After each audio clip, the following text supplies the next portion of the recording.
students, as we have discussed in our last video, the type of environments we have, किस तरह के environment हमारे होते हैं, किस तरह से हम उनको bifurcate करते हैं. So we have discussed these things in the last video. The environments are natural, man-made and human environment. हमने बहुत सारा डिस्कस भी किया था इसके बारे में. नेचुरल एनवायरनमेंट किस तरह का होता है, किस चीज़ से मिलके बनता है. So we have seen that lithosphere, hydrosphere, atmosphere and the combination of all these it creates biosphere. मैंने आपको बताया था lithosphere is the top most layer of the earth. ये हमें बहुत कुछ प्रोवाइड करता है. It provides us land for agriculture, it provides us land to build buildings. ये हमारे जानवरों को घास के मैदान देता है, ये हमें फॉरेस्ट देता है. It gives us many things. The second thing is hydrosphere. Hydrosphere जिसको हम हिंदी में जलमंडल भी कहते हैं. Now hydrosphere is that part of the earth or that component of the earth that is watery or liquid component. So all the water constitutes hydrosphere. Now it maintains the temperature of the earth. अगर पानी इतना नहीं होता तो शायद life भी नहीं होती. Third is atmosphere. एटमॉस्फेयर मैंने आपको बताया था, छोटी क्लासेस में आपने पढ़ा भी है. It is the thin layer of air. Air की एक पतली सी लेयर है जो अर्थ के ऊपर है, जो अर्थ की ग्रेविटी की वजह से अर्थ के साथ रहती है. That is called atmosphere. Now biosphere. Biosphere वो लिविंग वर्ल्ड है जो इन तीनों के कॉम्बिनेशन से बनता है.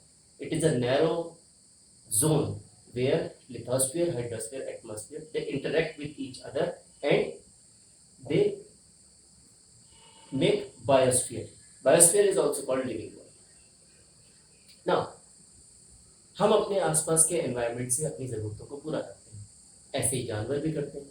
सो there is suppose we are living in a city, so we can purchase many things, we can build our man made environment. But in forest animals do not have systems. जो जानवर जंगल में रहते हैं उनके पास बनाने के लिए कुछ नहीं होता. वो अपने सराउंडिंग से ही अपनी ज़रूरतों को पूरा करते हैं. So there is a system. एक सिस्टम बना हुआ होता है that creates balance in all these things. So that system is called ecosystem. So what is ecosystem? By definition, if we go, अगर definition देखते हैं तो it is a system formed by the interaction of all living organisms with each other and with the physical and chemical factors of the environment in which they live, all linked by the transfer of energy and material. अगर हम देखते हैं all living beings, they are with each other, their interaction with each other, और एक दूसरे के साथ environment, तो उसके अलावा एनवायरनमेंट के साथ उनका इंटरेक्शन, ये सारी चीज़ें मिलकर बनाती हैं इकोसिस्टम. छोटा सा एग्जांपल लीजिए. एक जानवर जंगल में रहता है, वो घास खाता है, वो घास पत्तियाँ खाता है. घास पत्ती खाने वाले जानवर को कार्निवोरस एनिमल्स खाते हैं. अब कार्निवोरस एनिमल्स डायरेक्ट घास नहीं खा सकते, but they eat those animals who eat grass और लीव्स. जैसे शेर हिरन को खाता है. हिरन अपने आप में कोई कार्निवोरस नहीं है, वो किसी दूसरे जानवर को नहीं खाता, लेकिन वो घास खाता है. ये सारा इकोसिस्टम डिपेंडेंट है फॉरेस्ट पे. अब अगर शेर डायरेक्टली घास नहीं खा सकता तो घास खाने वाले जानवरों को तो खाता है. So this creates an ecosystem. So ecosystem can be a very big system or it can be a very small system. बहुत छोटा भी हो सकता है इकोसिस्टम, बहुत बड़ा भी हो सकता है. रेन फॉरेस्ट इटसेल्फ, जैसे ब्राजीलियन रेन फॉरेस्ट, बहुत बड़ा इकोसिस्टम. वो एक ऐसा इकोसिस्टम है जिसमें बहुत सारी चीज़ें चलती हैं साथ में, बहुत सारे अलग अलग फूड चेन्स होते हैं. एक छोटा सा सिस्टम भी हो सकता है. हम अपने एनवायरनमेंट में आसपास देखें तो वी क्रिएट एन इकोसिस्टम. हम अपनी सराउंडिंग से ज़रूरतें, नेचुरल सराउंडिंग से क्या क्या चीज़ें लेते हैं, that is called ecosystem. Now one more environment is left, that is human environment. Human environment का मतलब है मानवों द्वारा बनाया गया एनवायरनमेंट. मानवों द्वारा से मतलब मैनमेड नहीं है. मानव द्वारा मीन्स जिसमें मानव जिसका पार्ट. अगर आप बहुत प्राचीन काल से देखें, you will see that the living beings they used to live lonely, alone. वो अलग अलग रहा करते थे.